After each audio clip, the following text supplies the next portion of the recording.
Hello, my self Manjeev Vishwakarma. तो हम लोग डिस्कस क्या कि अगर हम बात करते हैं बीए बीएससी सेकेंड सेमेस्टर का, तो बीए बीएससी सेकेंड सेमेस्टर में हमारे सिलेबस में बेसिकली दो चीज़ें हैं। एक थ्योरी का सेक्शन है और दूसरा सेक्शन है प्रैक्टिकल का। तो जैसा कि हम लोगों ने फर्स्ट सेमेस्टर में थ्योरी के सेक्शन में फिजिकल ज्योग्राफी देखा था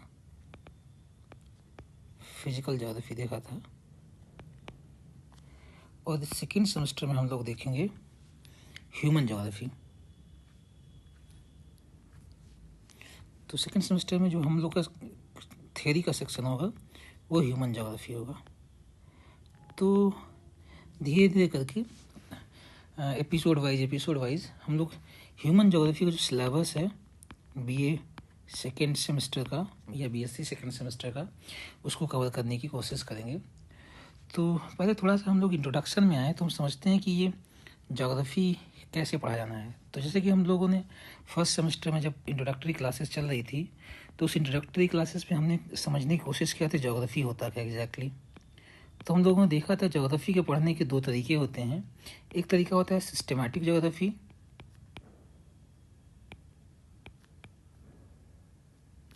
और दूसरा तरीका होता है रीजनल ज्योग्राफी।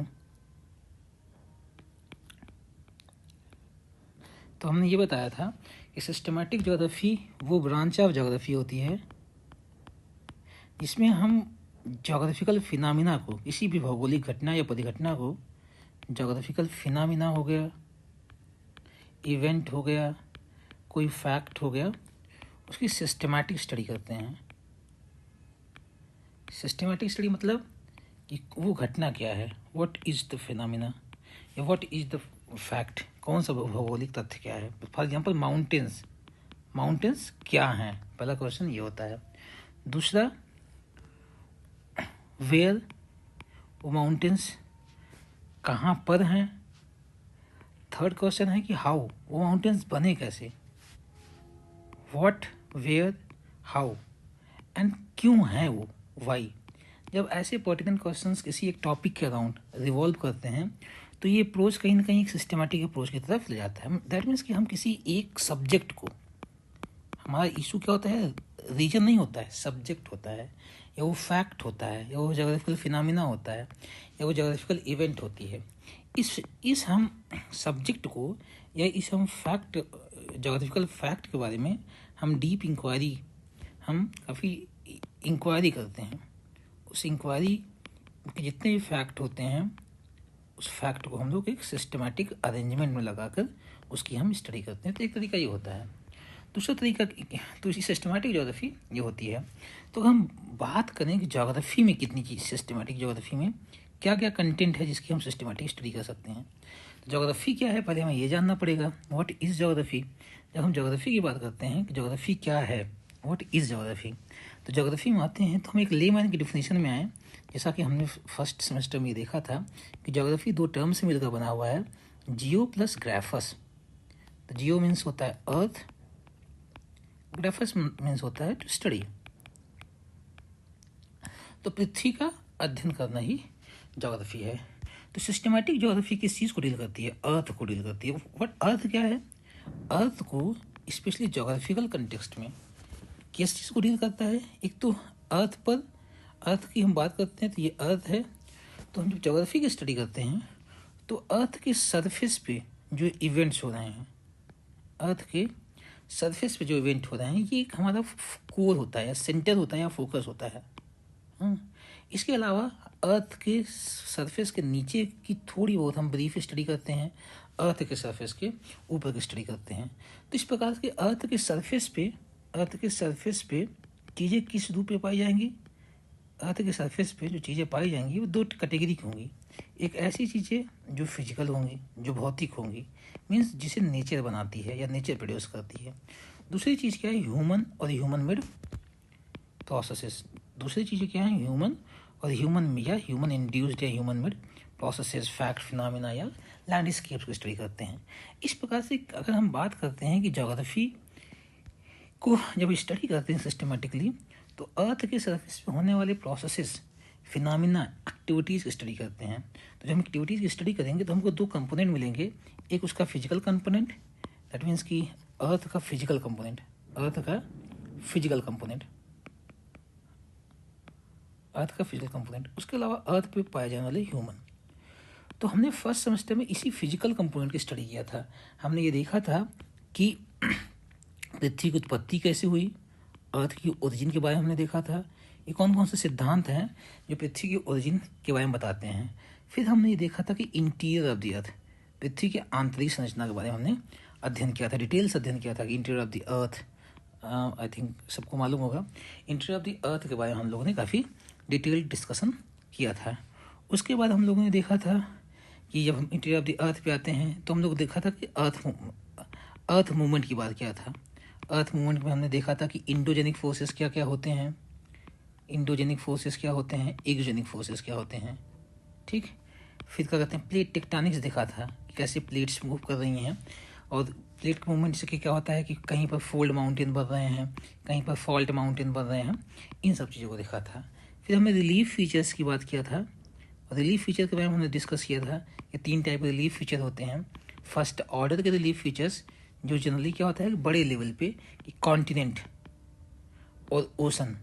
तो हमने ये देखा था कॉन्टिनेंट ओशन का विस्तार कैसे है, इनके बनने कैसे बने, ये कॉन्टिनेंट ओशन कैसे बने, टेट्राहाइड्रल हाइपोथेसिस हो गया, प्लेट टेक्टोनिक्स हाइपोथेसिस हो गया, वेगनर की हाइपोथेसिस हो गया, इन सब हाइपोथेसिस यदि हम कॉन्टिनेंट और ओशन कैसे बने, दैट मीन्स कि फर्स्ट ऑर्डर के रिलीफ फीचर्स पृथ्वी पर कैसे एग्जिस्टेंस में आए, इन सब चीज़ के बारे में हमने देखा था।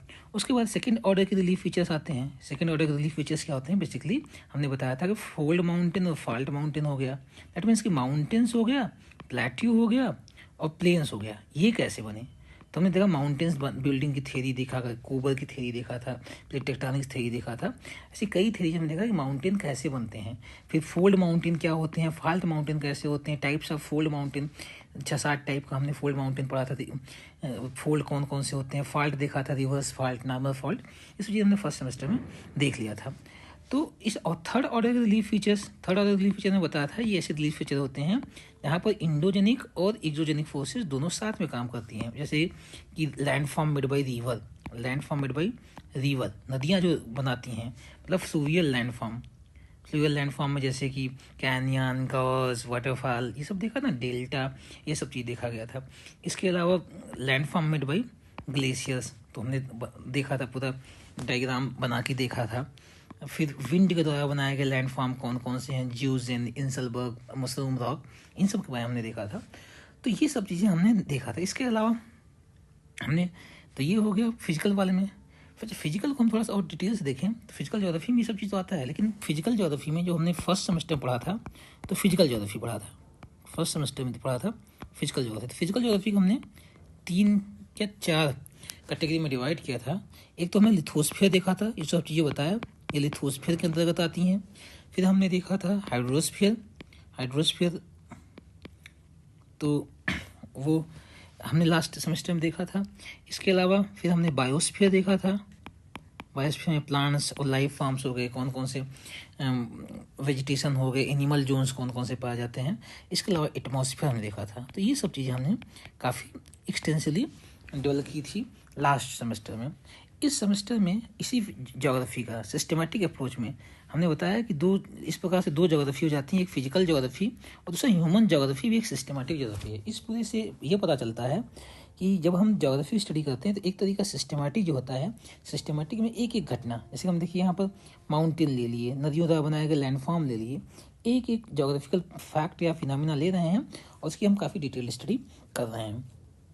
तो इस प्रकार से जब हम किसी एक फैक्ट फिनोमिना प्रोसेस को लेते हैं, उसकी डिटेल स्टडी करते हैं, उसके बारे में वो कैसे बना, कहाँ बना, कब बना, क्यों बना, इन सब की स्टडी करते हैं, क्यों हो रहा है, कैसे हो रहा है, कहाँ हो रहा है, कब से हो रहा है, जब इन सब की स्टडी करते हैं तो ये बनता है सिस्टमेटिक ज्योग्राफी। तो अभी तक तो हमने लास्ट सेमेस्टर में, फर्स्ट सेमेस्टर में हमने फिजिकल जो एस्पेक्ट है फिर अर्थ का, कि फॉर एग्जाम्पल लिथोस्फीयर में प्लेट्स कैसे बनी, मतलब माउंट की कॉन्टिनेंट कैसे बने, ओशंस कैसे बने, फिर हमने देखा कि कैसे माउंटेन्स बने, कैसे प्लेन्स बने, कैसे प्लेट्यूज बने। फिर थर्ड ऑर्डर के रिलीफ फीचर्स को हमने देखा कि कैसे नदियों द्वारा लैंडफॉर्म बनाए जाते हैं, कैसे विंड के द्वारा लैंडफॉर्म बनाया जाता है, कैसे ग्लेशियर के द्वारा लैंडफॉर्म बनाया जाता है।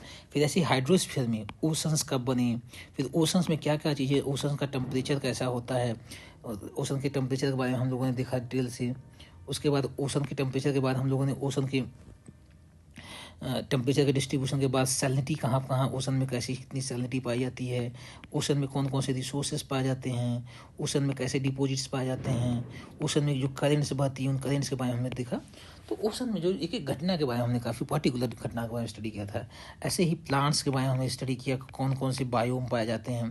फिर वेजिटेशन के फिर हमने वेजिटेशंस के बारे में स्टडी किया। फिर हमने एनिमल्स के बारे में स्टडी किया था।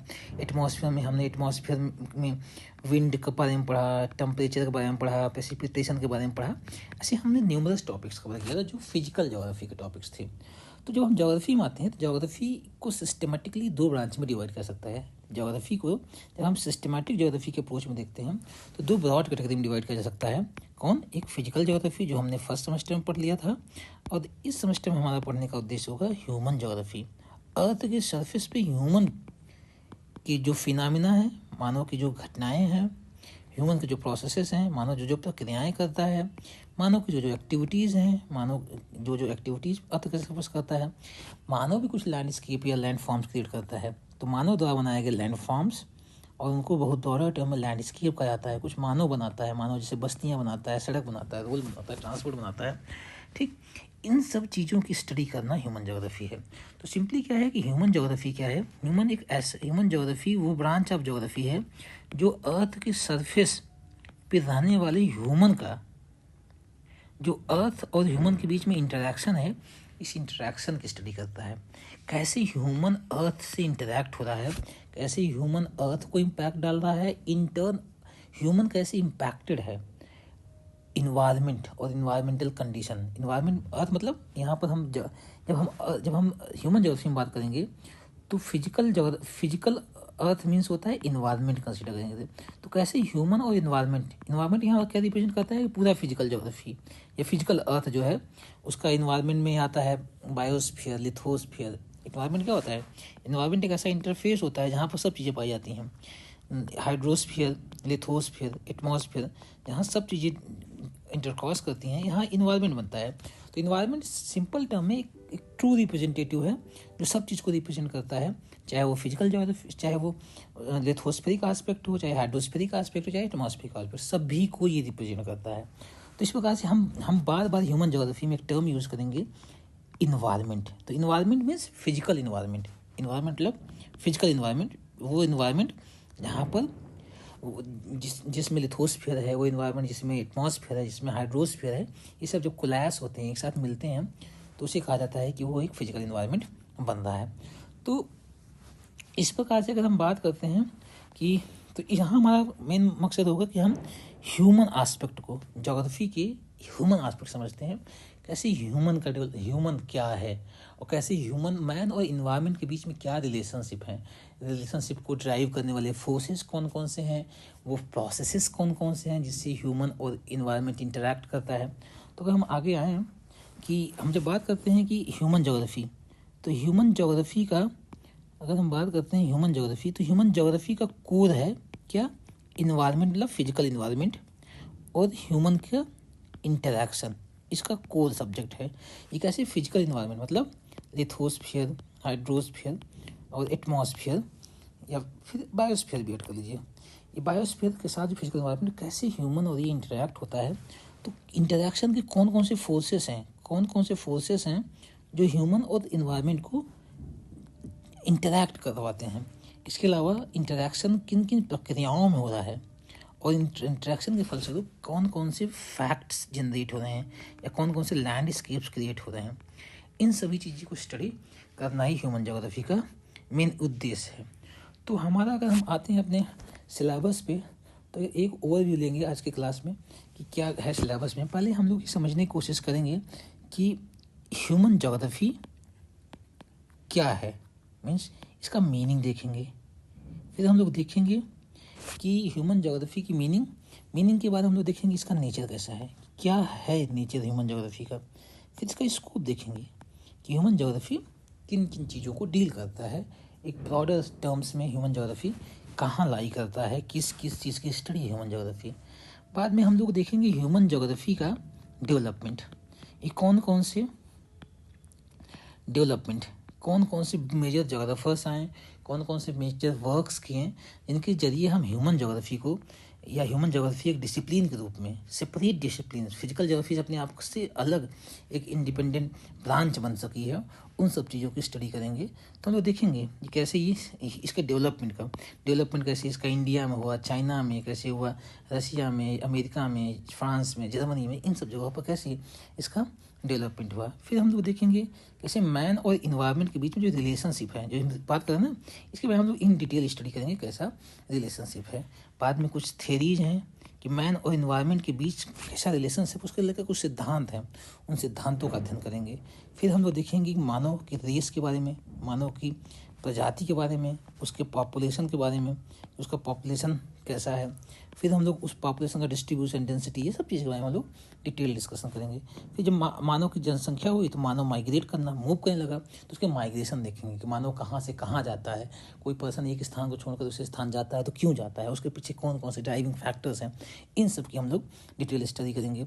तो इस प्रकार से माइग्रेशन देखेंगे। माइग्रेशन के बाद मानव सेटल होगा तो ह्यूमन सेटलमेंट की बात करेंगे कि मानव कहाँ सेटल होगा है, उसका सेटलमेंट कहाँ है, कैसा घर बनाता है, कहाँ घर बनाता है, घरों से जो आकृति बनती है, जो सेटलमेंट आवास बनता है या तो अधिवास जो बनता है, अधिवास की प्रकृति कैसी होती है, प्रतिरूप कैसा होता है, प्रकार कैसे होते हैं, इन सब चीज़ों का अध्ययन करेंगे। फिर हम लोग देखेंगे मानव के इकोनॉमिक एक्टिविटीज़, मानव कौन कौन सी आर्थिक क्रियाएं करता है और आर्थिक क्रियाओं में प्रकृति का क्या योगदान है, कैसे प्रकृति एक इम्पॉर्टेंट रोल प्ले करता है। फिर मानव के कल्चर को देखेंगे, मानव के सांस्कृतिक पर्यावरण या वातावरण को देखेंगे कि मानव की संस्कृति क्या है, सभ्यता क्या है, लैंग्वेज, लिटरेचर कैसा है, रिलीजन क्या है, कैसे ह्यूमन सोसाइटीज़ को गाइड करता है, इन सब के बारे में देखेंगे। इसके अलावा विश्व की कुछ जनजातियाँ हैं, उन जनजातियों के बारे में हम लोग अध्ययन करेंगे। तो हम इन जनरल हम एक ओवरव्यू लिए कि हम लोग पढ़ना क्या कोशिश करते हैं और क्यों पढ़ रहे हैं। ऐसा नहीं कि ये चीज़ें अलग हैं, बल्कि फर्स्ट सेमेस्टर हमने फिजिकल चीज़ों को देख लिया है। अब कैसे वो फिजिकल चीज़ जो हमने देखा है, लिथोस्फीयर, एटमॉस्फेयर, मानव के इन सब प्रकृतियों को कैसे वो पूरी फिजिकल इन्वायरमेंट, मतलब लिथोस्फीयर, हाइड्रोस्फीयर, एटमॉस्फेयर, बायोस्फीयर, कैसे मानव के विकास को, मानव और पर्यावरण के संबंध को निर्धारित करता है। फिर उसकी कौन कौन सी प्रजातियां हैं, उन पर किसी प्रकार के पर्यावरणीय प्रभाव क्या होता है, उनका अध्ययन करना। मानव के माइग्रेशन के पीछे कौन कौन से भौगोलिक फैक्टर्स कारण हैं कि लोग एक स्थान से दूसरा स्थान जाता है, तो उसके पीछे कौन से भौगोलिक कारण हैं, उन भौगोलिक कारणों का अध्ययन करना भी भूगोल है। फिर मानव कहाँ जहाँ बसता है, बसने के लिए कौन कौन सी उचित दशाएँ होनी चाहिए, भौगोलिक स्थितियाँ, परिस्थितियाँ होनी चाहिए, जैसे वहाँ पर अच्छा सेटलमेंट बन सकता है और किसी जगह पर सेटलमेंट उतना डेंस नहीं होता है, उतना वेल डेवलप नहीं होता है, क्या क्या भौगोलिक कारण हैं, इन सब चीज़ों तो कहीं ना कहीं फिजिकल इन्वायरमेंट जो होता है वो एक जो मानव का कल्चर इन्वायरमेंट होता है उसको प्रभावित करता है। तो हम लोग अगले एपिसोड में देखेंगे, मेन हमारा टॉपिक होगा, पहले हम डील करेंगे ह्यूमन ज्योग्राफी की मीनिंग, नेचर और स्कोप से। तो अभी इस क्लास के लिए इतना ही। Thank you.